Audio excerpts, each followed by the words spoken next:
Bom, pessoal, então vamos começar as reflexões da noite de hoje. Nós estamos no capítulo 12 do livro Boa Nova, intitulado Amor e Renúncia. Então, nesse capítulo aqui, Jesus vai abordar um pouco mais, principalmente com a figura do apóstolo Simão Pedro, acerca desses dois temas, que é o amor juntamente da renúncia. Temas esses que hoje na nossa vida são muito importantes, pois ainda hoje nós não aprendemos a maneira correta de amar, tampouco de renunciar, que exige utilizar o nosso amor em prol de ressignificações dos valores que nós damos à nossa vida. E a narrativa que Humberto de Campos traz para nós começa da seguinte maneira: já era noite quando Jesus terminou uma exposição em torno do lago acerca de Moisés. Então Jesus desceu ali ao entorno do lago Genezaré, ao entorno do lago Tiberíades, algumas explicações, alguns comentários acerca de Moisés, da primeira revelação. E disso já espargiu, a multidão já se direcionou aos seus lugares, e aí Jesus foi voltando para aquele círculo familiar que lhe era característico. Círculo familiar este que era a casa de Simão Pedro, em Cafarnaum.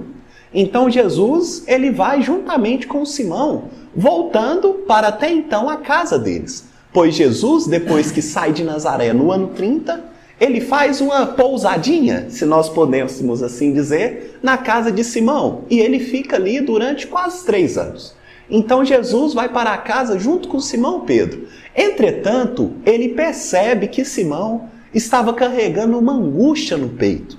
Ele estava um pouco angustiado, um pouco entristecido, poderíamos dizer mesmo que inquieto. E nós sabemos que os discípulos de Jesus, eles eram como nós, hoje. Então são discípulos imperfeitos, que têm dúvidas, que têm indagações, e Simão Pedro não era diferente, mas ele tinha uma característica peculiar. Ele era muito honesto, ele era muito sincero, muito puro. E é por isso que Jesus o escolhe para ser o chefe do colégio apostólico. O muda seu nome de Simão para Pedro, pois ele representava uma rocha, uma firmeza de pessoa, tendo uma postura firme e digna. Por quê? Porque Simão, se fosse atualizar o termo, ele não tinha papas na língua. Então Simão, ele sentiu, ele falou. Ele pensou, ele já expressou, ele não tinha muito esse negócio de guardar. Então, quando ele estava angustiado e Jesus o questionou, perguntou a ele: Simão, qual o motivo das suas angústias? E aí Simão fez uma pergunta que eu também faria. Porque às vezes nós não entendemos o alcance das lições do mestre.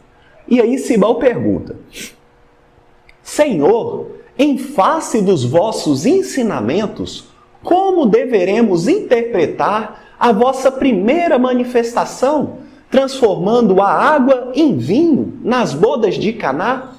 Não se tratava de uma festa mundana? O vinho não iria cooperar para o desenvolvimento da embriaguez e da gula? Então Simão fez uma pergunta que às vezes eu faria, porque de todas as ações de Jesus, essa é uma das únicas, ou melhor, é a única, que não beneficia alguém diretamente. Então nós vamos encontrar Jesus que cura cegos, ele cura leprosos, ele cura paralíticos. É sempre uma relação direta com o beneficiado. Entretanto, quando ele transforma a água em vinho, não beneficia alguém diretamente. Faz uma transformação ali bioquímica em uma substância, mas não é no corpo de uma pessoa.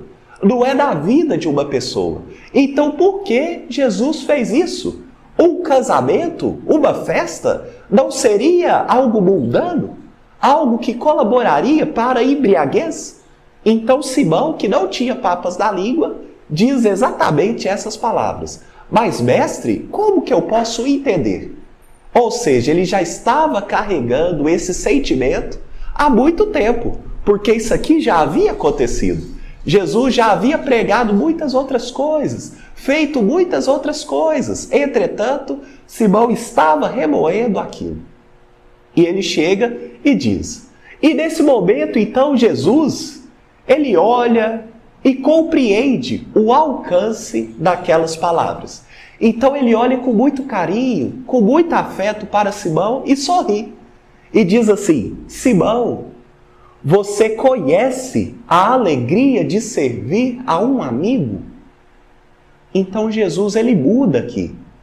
Se fosse numa balança, ele está trocando as medidas. Porque até então Simão está preocupado com as coisas puramente de cunho material.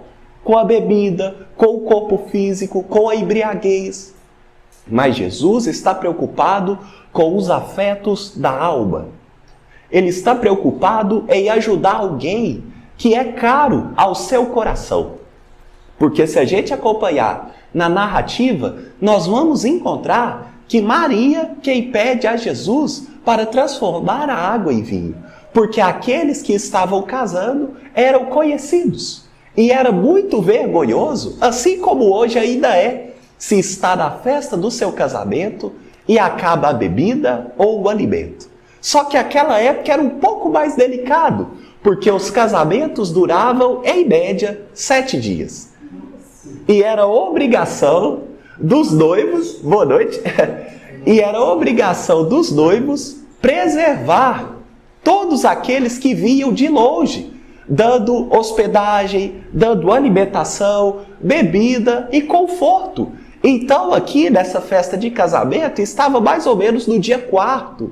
Pensa que vexame, que vergonha. Mas Jesus, ele continua dizendo o seguinte: as bodas de Caná, Simão, foram um símbolo da nossa união na terra. O vinho ali foi bem o da alegria com que desejo selar a existência do reino de Deus nos corações. Então Jesus está dizendo assim para Simão: olha, eu iniciei o meu trabalho na vida pública, transformando a água em vinho numa cerimônia de casamento, porque aí está um símbolo que eu desejo selar a minha união com a terra. Eu desejo estabelecer um relacionamento com vocês. Então, por isso, eu escolhi um casamento, para poder fazer a minha primeira performance, vamos assim dizer. Então, Jesus está dizendo a Simão que não é por ser um casamento, mas é por ser uma festa, porque o Evangelho é a boa nova. E a boa nova é uma boa notícia. E onde já se viu uma boa notícia ser dada sem alegria?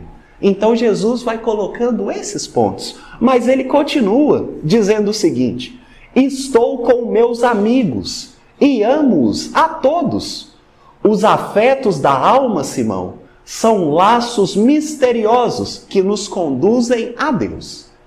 Então Jesus está dizendo: olha, eu estou hoje com os meus amigos e eu amo a todos.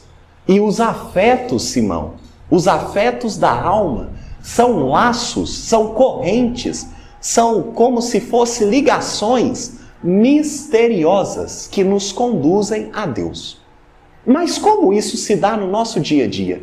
Vamos imaginar uma pessoa pela qual eu sinta enorme afeição. Essa pessoa, ela me impulsiona a melhorar.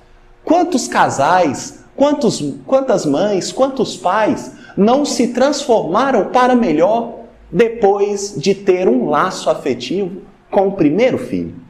Quantos? Porque agora eles se deram conta de que existe alguém, que depende deles. De que existe alguém que está vinculado, atrelado a eles. Então Jesus está dizendo isso. Os nossos afetos são laços misteriosos.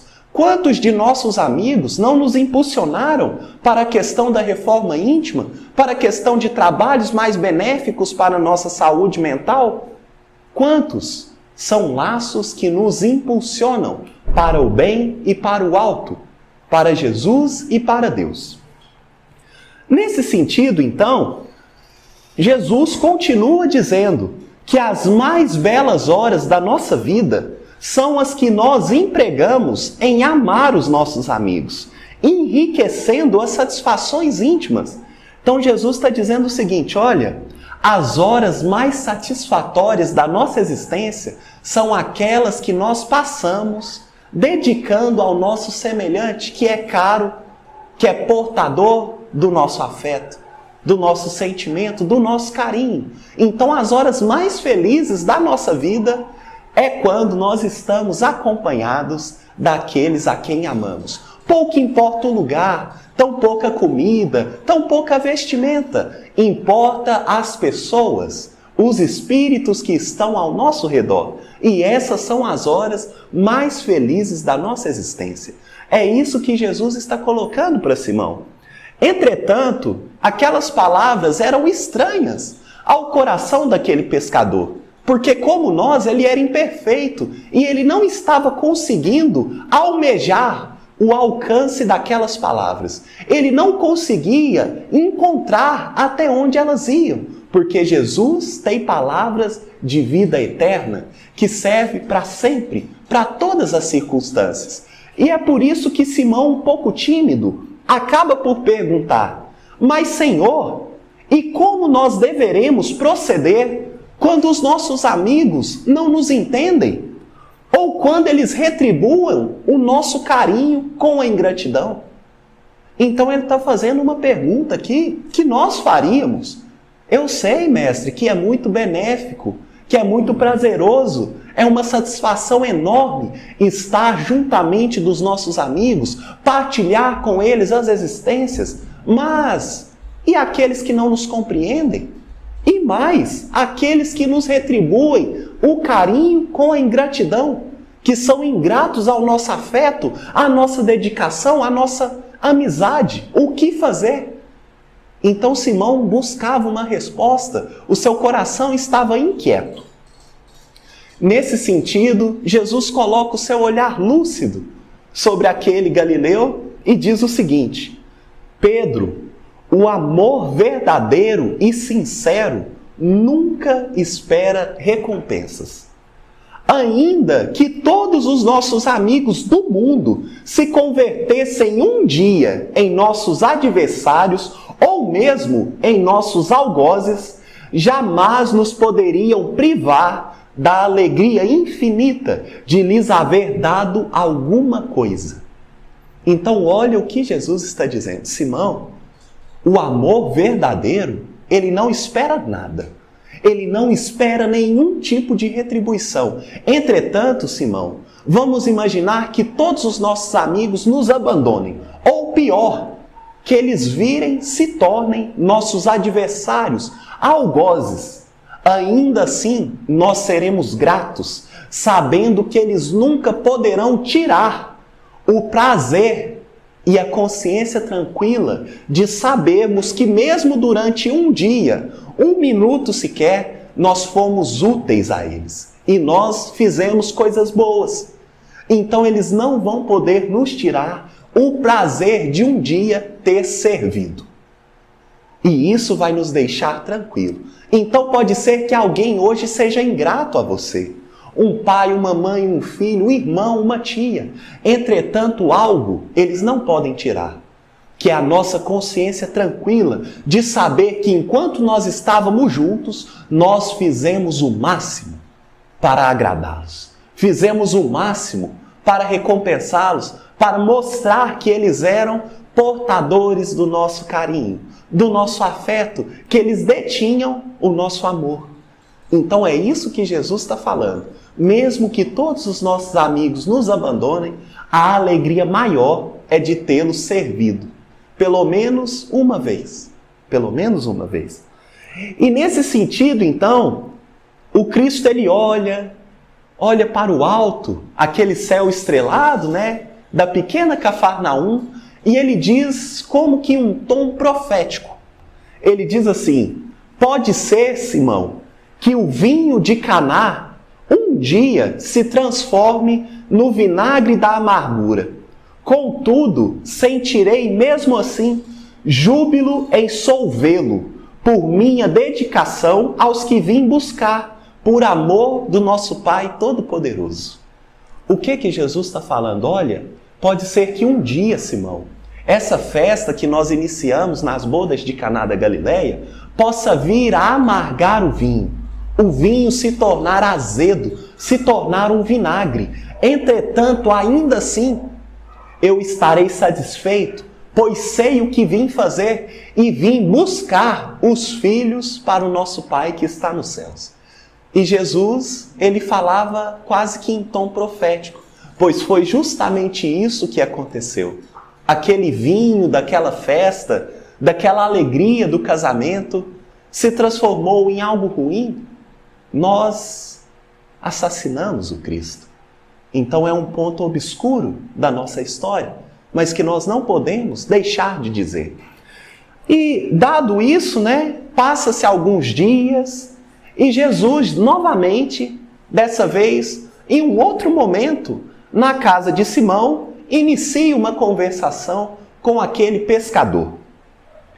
E nesse sentido, Jesus ele começava a deixar transparecer os seus ensinos um pouco mais ardidos, vamos assim dizer.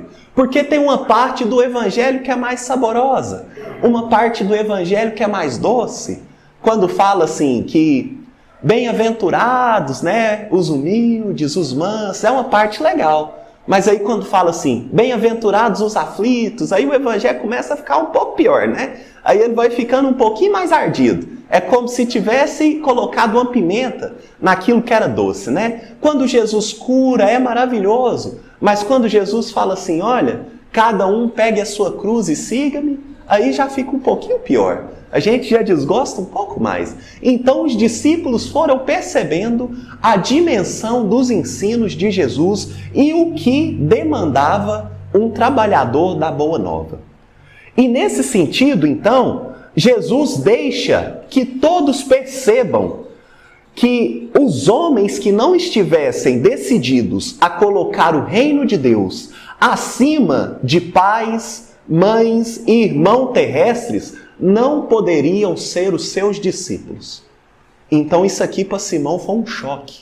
Simão se assusta, porque Jesus falava algumas coisas que Simão não estava conseguindo assimilar. Como, por exemplo, nós vamos encontrar registrado em Lucas capítulo 14, versículo 26, quando Jesus diz assim, se alguém vem a mim e não odeia seu pai, e mãe, e mulher, e filhos, e irmãos, e irmãs, e ainda também a sua própria vida, não poderá ser meu discípulo. Então, palavras como essa deixavam Simão Pedro assim um pouco inquieto, confuso, angustiado. E como ele tinha a sua característica de muita sinceridade e honestidade, logo foi falar com o mestre. Logo foi tentar entender o porquê disso. E ele diz assim, até um pouco tímido, mas mestre, como conciliar estas palavras tão duras com as vossas anteriores observações relativamente aos laços sagrados entre os que nós estimamos? Então Simão está falando assim, mas mestre, eu não estou entendendo seus ensinos. Porque antes o Senhor disse que o maior prazer, a maior ventura é estar junto daqueles que nós estimamos, daqueles com os quais nós nutrimos afeto, a nossa família, os nossos amigos. Entretanto, agora o Senhor nos diz que é necessário colocar o reino acima das nossas afeições. Que reino é esse que me pede para colocar minha família em segunda instância? Então Simão ele estava muito atordoado. Ele estava muito angustiado. E é nesse sentido que Jesus, ele olha calmo, sereno e diz assim, Simão, a minha palavra não determina que o homem quebre os elos santos de sua vida. Então ele está dizendo assim, olha Simão, não é bem isso que eu falei. A minha palavra não diz que nós devemos quebrar nossos elos santos, nossos elos de família, de amizade, de fraternidade. Não é isso. Entretanto, antes exalta que os que tiverem a verdadeira fé devem colocar o poder de Deus acima de todas as coisas e de todos os seres da criação infinita. Então Jesus está falando, olha, não é para você rebaixar a sua família, mas é para você colocar o Evangelho acima dela. Então nós fazemos o processo contrário. Nós rebaixamos a nossa família. Quando aqui Jesus está falando, não, amar a nossa família, os nossos amigos é tão bom, que isso deve ser o primeiro degrau para amar a Deus, que é melhor do que isso. Porque aí nossa família deixará de ser apenas as pessoas que moram na minha casa, mas começará a ser a família universal, como vai nos definir Emmanuel. Porque em tudo nós devemos lembrar que antes somos irmãos por parte de Deus, que é pai e mãe nos céus. Então nós devemos lembrar desse detalhe. Pensa o prazer que seria se a alegria que nós encontramos a entrar em casa e ver um coração afetuoso, nós tivéssemos ao ir no supermercado. E aí nós encontramos ali a moça, às vezes, do caixa, e fala, nossa, quanto tempo? Como é que você está? Minha irmã, olha que coisa bonita que seria. É a isso que Jesus nos conclama. É a isso que Jesus nos convoca. Nós devemos nos recorrer aqui até a um trecho de um dos livros de André Luiz, Psicografia de Chico Xavier, no capítulo 27. O título é Preparando a Volta. Nesse sentido, um dos ministros do nosso lar, que é o ministro Clarencio, ele vai nos dizer o seguinte, olha André, quem cultiva a amizade somente na família consanguínea dificilmente encontra meios para desempenhar certas missões fora dela. Quanto mais extenso o nosso raio de trabalho e de amor, mais ampla se faz a colaboração alheia em nosso benefício. Então o que ele está dizendo a André, que estava desencarnado?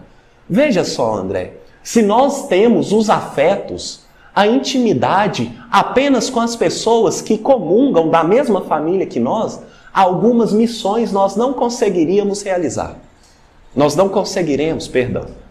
Então ele está dizendo, olha, tem algumas tarefas aqui da esfera superior que a pessoa necessita de um auxílio alheio, no sentido do auxílio do outro. Porque quando eu auxilio alguém fora da minha esfera familiar, todos nós aqui temos uma família espiritual. Todos nós aqui temos um mentor, um anjo da guarda, alguém que vela por nós. E quando eu venho e ajudo a Pérola, todas as pessoas que são afinadas com ela, todas as pessoas que nutrem afeição por ela, se afeiçoam a mim. E é assim que nós fazemos. Então o bem que nós fazemos ao outro, na verdade é um bem muito maior a nós mesmos. São essas as palavras de Jesus.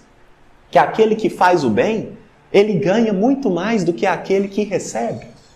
Por isso que ele diz que dar tem mais valor do que receber. Porque a cada uma pessoa que eu ajudo, nesse mesmo momento, todas as pessoas que gostam dela se predispõem a me ajudar. Olha que coisa, eu sempre estou ganhando. Porque você pode não acreditar, mas tem no mínimo dois espíritos que gostam muito de você. Um é o seu mentor espiritual ou mentora, e o outro é Jesus. E ainda tem Deus, mas Deus ainda é fora das nossas características, né? Então nós temos sempre dois espíritos, no mínimo, que gostam muito de nós. Então a proporção da matemática é simples. É 2 por 1. Nós estamos sempre ganhando. E Jesus continua, Simão, a minha palavra não determina que o homem quebre os elos santos da sua vida, né? Antes exalta que os que tiverem a verdadeira fé coloquem o poder de Deus acima de todas as coisas e todos os seres da criação infinita. O Evangelho não pode condenar os laços de família, mas coloca acima deles o laço indestrutível da paternidade de Deus. O reino do céu no coração deve ser sempre o tema central de nossa vida. Tudo mais é acessório. a família no mundo está igualmente subordinada aos imperativos desta edificação. Então, olha aqui o que Simão Pedro está dizendo. O que Jesus, está dizendo. Simão, veja só, antes de qualquer coisa, acima de tudo, tem de estar a edificação do reino, sobre todas as coisas. Não é por acaso que o primeiro mandamento é: amai a Deus sobre todas as coisas. Porque quando eu amo a Deus, eu não amo só o autor, mas eu amo também a sua criação. Eu amo a criatura através do Criador. Porque amando a Deus, eu só consigo expressar esse amor amando o que Deus fez. O que Deus fez. Então Jesus está recordando, porque essas lições certamente estão gravadas na consciência de Simão, como todos nós a temos. Então Jesus recorda: Simão, a família é muito importante, é importante demais.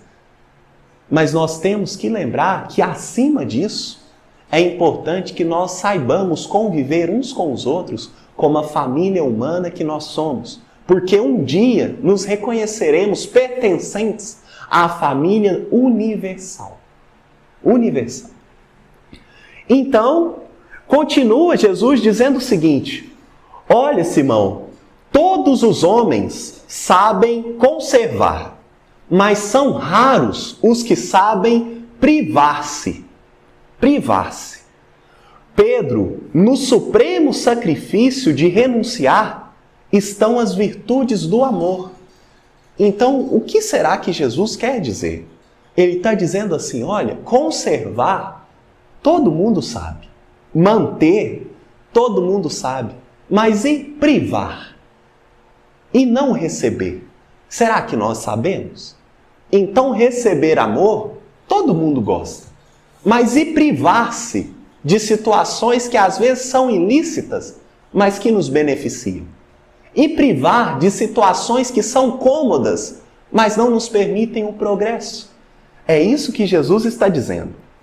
E aí ele continua: na construção do reino de Deus, chega um instante de separação, que é necessário se saiba suportar com sincero desprendimento. Então, mesmo nas nossas afeições aqui na terra, chega um instante para todos, que é da separação. Quantos de nós já não perdemos entes queridos? Eles voltaram mais cedo para a nossa casa e nós ficamos. Então, a todos chega um instante de separação, que é necessário. Mas quantos de nós sabemos suportar? Sabemos esperar? Mas Jesus continua dizendo assim: e essa separação não é apenas a que se verifica pela morte do corpo, muitas vezes proveitosa e providencial, mas também a das posições estimáveis no mundo, a da família terrestre, a do viver nas paisagens queridas, ou então a de uma alma bem amada que preferiu ficar à distância entre as flores venenosas de um dia. O que Jesus está dizendo a Simão? Olha, Simão, quando eu digo separação, eu não estou dizendo apenas do desenlace da matéria. Eu não estou dizendo apenas da morte física. Mas eu estou dizendo também saber privar-se das afeições. Por exemplo, quantos de nós não temos relativas angústias ao saber que é o momento de deixar a casa dos pais? Às vezes, a sair para um trabalho em uma outra cidade, nós estamos privando do carinho, do afeto, dos nossos, daqueles que zelam por nós, que nos protegem. Quantos de nós sabemos renunciar? É isso que Jesus está dizendo. Mas não apenas isso.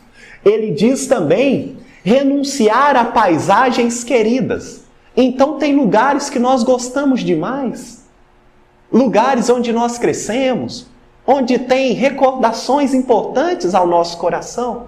Entretanto, quantos de nós sabemos privar desses lugares por meio de coisas superiores?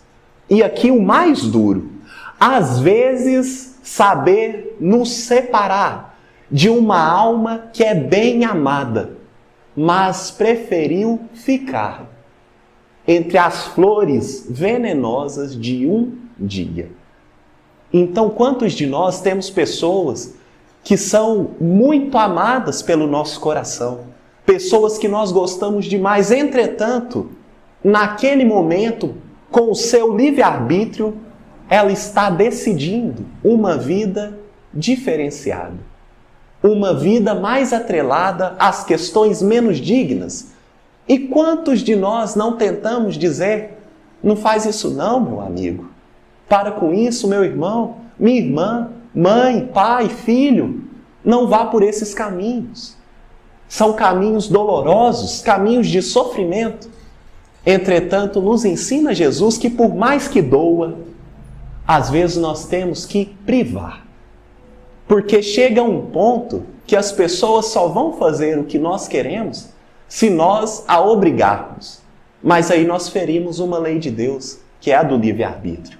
E é duro quando nós vemos aquele coração amado que está caminhando a um abismo e nós gritamos, nós dizemos, o buraco. Olha o desacerto, mas a pessoa não nos ouve. Jesus está falando, é difícil saber privar-se desses momentos. É difícil.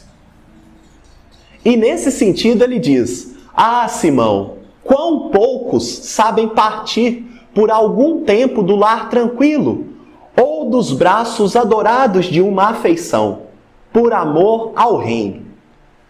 Então, quantos de nós não temos essa robustez moral, essa força espiritual para saber abdicar? Porque trabalhar para o Evangelho é uma proposta de renúncia. É uma proposta de renúncia. Quantas coisas será que um Chico Xavier não renunciou para fazer o que fez? Começou a renunciar mesmo da vida do lar. Ele não teve esposa, não teve filhos biológicos, trabalhava praticamente o dia todo, não viajava, não curtia as férias, privando, renunciando. Quantos de nós sabemos renunciar, às vezes, de coisas simples, mas ao invés de comprar, talvez um sapato que eu acho assim muito bonito, mas que tem um valor mais elevado, eu penso, não, vou comprar um mais simples, que fica um para mim e eu dou um para minha mãe. Quantos de nós sabemos fazer coisas como essa? E aí Jesus ele está prosseguindo, dizendo o seguinte, olha Simão, quão poucos sabem renunciar aos braços adorados de uma afeição. Então, quantos de nós sabemos, às vezes, deixar um companheiro, uma companheira, um relacionamento, para irmos até outra cidade, outro local, desempenhar um serviço? E às vezes nós colocamos o outro com o nosso jugo, dizendo assim, olha, mas você tem que ir comigo. Eu não dou conta sem você. E aí eu estou forçando a pessoa a fazer o que eu não estou tendo coragem de fazer, que é renunciar de toda a vida, do trabalho, da família, do emprego, sendo que a proposta é para mim. Olha que coisa, né? Então é isso aqui que Jesus está nos chamando a atenção, porque pode ser lá no fundo uma sombra do nosso egoísmo, E aí Jesus diz o seguinte, quão poucos sabem suportar a calúnia, a indiferença, querem apenas permanecer dentro das suas criações individuais, cerrando ouvidos à advertência do céu para que se afastem tranquilamente. Então, olha o que Jesus está dizendo. Quantos de nós sabemos suportar calúnia, indiferença, porque a gente prefere fechar os ouvidos, tapar os ouvidos às advertências do céu. Não é que vai vir um fenômeno de voz direta, onde eu vou ouvir uma nuvem falante. Mas Deus se manifesta através das pessoas e das circunstâncias. Quantos corações não nos dizem assim, olha, agora vai ser ruim no começo, mas depois vai ficar bom. Se eu fosse você, eu fazia. Eu abdicava um pouquinho agora, porque depois a recompensa será melhor.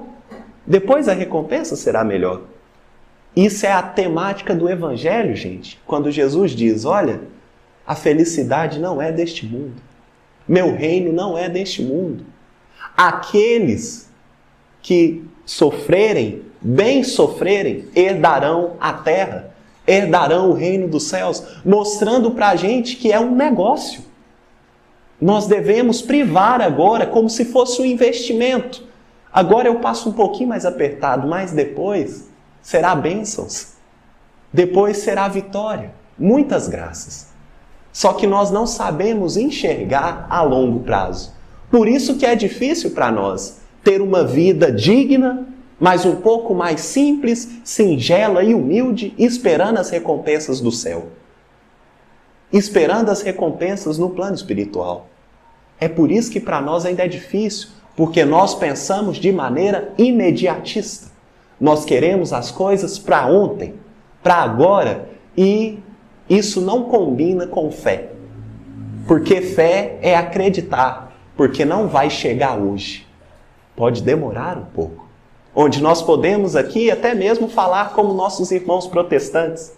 É necessário esperar o tempo de Deus na nossa vida. É isso que Jesus está falando. E aí ele continua dizendo, como são raros os que sabem ceder e partir em silêncio, por amor ao reino, esperando o instante em que Deus se pronuncia. Então, quantos de nós sabemos nos silenciar e apenas partir? Às vezes nós partimos, mas nós não partimos em silêncio. Nós saímos dizendo assim, você é muito ingrato, fiz tudo por você, você não reconhece o meu esforço, mas você é muito injusto, você é muito mau, você é muito ruim, olha tudo que eu fiz por você. E Jesus está dizendo assim, quão poucos sabem partir em silêncio, sabendo que a paz verdadeira é a da nossa consciência, sabendo que fizemos o que era necessário fazer, mas a pessoa não quis. E eu respeito a decisão, por mais dura que seja, e saio em silêncio, e não reclamando, dizendo que Deus é injusto, me revoltando quanto à providência divina, mas apenas em silêncio. Então Jesus está dizendo, quão raro, Simão, são essas pessoas, quão raro. E aí ele diz o seguinte, entretanto, Pedro, ninguém edificará sem conhecer essa virtude, de renunciar com alegria, em obediência à vontade de Deus, no momento oportuno, compreendendo a sublimidade dos seus desígnios. Então Jesus está dizendo assim, olha, hoje são poucos. São raras as pessoas que sabem renunciar, que sabem partir em silêncio, com humildade. Entretanto, elas precisam consolidar essa virtude para a construção do reino. Então hoje nós ainda não a temos, mas nós vamos precisar construí-la. Nós vamos precisar moldá-la, forjá-la em nós. Porque sem ela não é possível fazer parte das alegrias do Evangelho. Então, pelo amor ou pela dor, nós aprenderemos a humildade. Nós aprenderemos o sacrifício pelo coração que amamos. É isso que Jesus está dizendo. E obedecer com alegria. Porque se Deus nos colocou nos lugares onde estamos, é porque Ele confia que nós temos os potenciais necessários para resolver os problemas que estamos enfrentando. São essas questões que nós precisamos retomar no nosso coração. Porque ao encarnar, nós fizemos compromissos. Que quando nós chegamos aqui, passamos pelo véu do esquecimento, às vezes nós deixamos de lembrar. Mas nós fizemos compromissos e seguramente dissemos uns para os outros, dessa vez vamos conseguir. Dessa vez vamos todos juntos. Mas chega aqui, às vezes eu vejo a descrença de um, o desânimo do outro, e eu me abalo. Mas Jesus nos lembra, no mundo tereis aflições, mas tende bom ânimo. Aqui não é o paraíso ainda. Meu reino não é deste mundo ainda, ele diz a Pilatos. Mas continua então o mestre dizendo, por essa razão, os discípulos necessitam aprender a partir e a esperar, onde as determinações de Deus os conduzam. Então, às vezes, nós estamos preocupados demais com o dia de amanhã, com o futuro, com o que vamos fazer. Mas Jesus já nos deu a resposta. E isso está em Mateus capítulo 6, do versículo 32 ao 34, quando ele vai falar às pessoas que estão se preocupando demais. Aí Jesus aponta os lírios do campo, aponta as aves do céu, mas ele diz assim: vosso Pai Celestial bem sabe das vossas necessidades. Buscai primeiramente o reino e a sua justiça, e todas as coisas vos serão acrescentadas. Portanto, não vos inquieteis com o amanhã, porque o dia de amanhã cuidará de si mesmo. Basta a cada dia o seu mal. O que Jesus está falando? Fique firme, calma. Se o problema é grande, divida-o. Um dia de cada vez. Se o problema é grande, divide em parte pequenininha. Faz hoje o que dá. Amanhã espera. Amanhã você faz o que der amanhã. Mas não se preocupe, porque se Deus se preocupa em vestir o lírio do campo, não é o homem mais importante que o lírio do campo? É isso que Jesus está falando. Se ele se preocupa em dar o alimento às aves do céu, não é o homem mais importante do que os pássaros? Então Jesus nos lembra, para que nós não nos inquietemos, para que nós acalmemos o nosso coração e saibamos que se eu sei do que eu preciso, Deus antes conhece todas as nossas necessidades. Então Jesus nos chama para ter fé, porque Ele nos disse que a fé transporta montanhas. Transporta montanhas. Nesse sentido, Jesus continua naquela conversa com Simão, dizendo o seguinte: a edificação do reino do céu no coração dos homens deve constituir a preocupação primeira, a aspiração mais nobre da alma, as esperanças centrais do espírito. Então, antes de preocupar com o salário, antes de preocupar com a roupa de vestir, com o carro a comprar, nós devemos nos preocupar se nós somos hoje melhor do que ontem. Se aquele amigo que às vezes me feriu e eu fiquei magoado, desenvolvendo em mim um processo de mágoa, de rancor, se eu estou trabalhando para retirar esse sentimento do meu coração. Isso deve ser a nossa preocupação primeira. É isso que Jesus está nos dizendo. Antes de preocupar se eu alcançarei a aprovação ou não nos estudos, eu preciso me preocupar se hoje eu fiz o bem a alguém. Essas são coisas essenciais na nossa vida. Porque o dinheiro passa, a casa passa, o vestido passa, a roupa passa, tudo passa.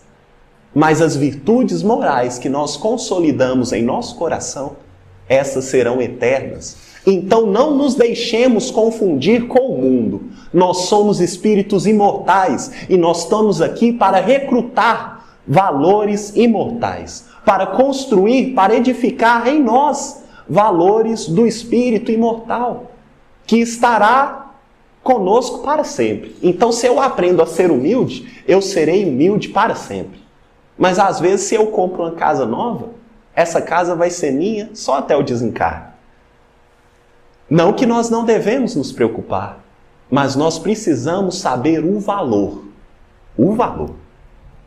E continua então. Jesus termina essas explicações e naquele momento Simão, aquele pescador rude que morava em Cafarnaum, com suas mãos calosas, começa a enxugar algumas lágrimas singelas que lhe brotavam à face. E passa-se um tempo, passa-se muito tempo, alguns anos, e dando o testemunho real dos seus ensinamentos, o próprio Cristo soube ser, em todas as circunstâncias, o amigo fiel e dedicado. Por que é importante dizer isso? Porque Jesus ele é um mestre diferente. Tudo que ele fala, ele faz. Então, se ele estava dizendo a Simão que era necessário renunciar, que era necessário sacrificar, colocar o reino de Deus e as vontades da providência divina acima das próprias? Jesus deu esse exemplo. E eu vou ler para a gente caminhar pelo final.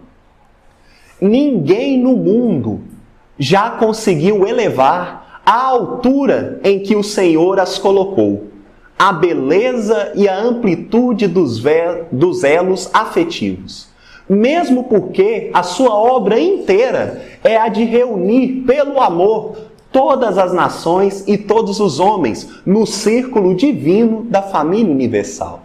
Então Humberto de Campos nos diz aqui que ninguém no mundo até hoje conseguiu equiparar, conseguiu comparar, colocar de lado com as virtudes de Jesus em termos de afeição dedicado ao outro.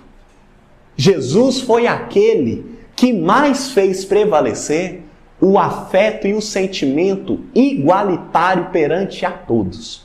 Por isso que ele diz: quem é meu pai, quem é a minha mãe? Meus irmãos são aqueles que fazem a vontade do meu Pai que está nos céus, nos colocando a todos na mesma importância que ele dava a Maria. Olha, tamanho amor do Mestre. E é por isso que depois da magnífica vitória da entrada em Jerusalém, ele é traído por um de seus discípulos amados. Negam-no os seus seguidores e companheiros. Suas ideias são tidas como perversoras e revolucionárias. Ele é acusado como bandido e feiticeiro. A sua morte passa a ser como a de um ladrão.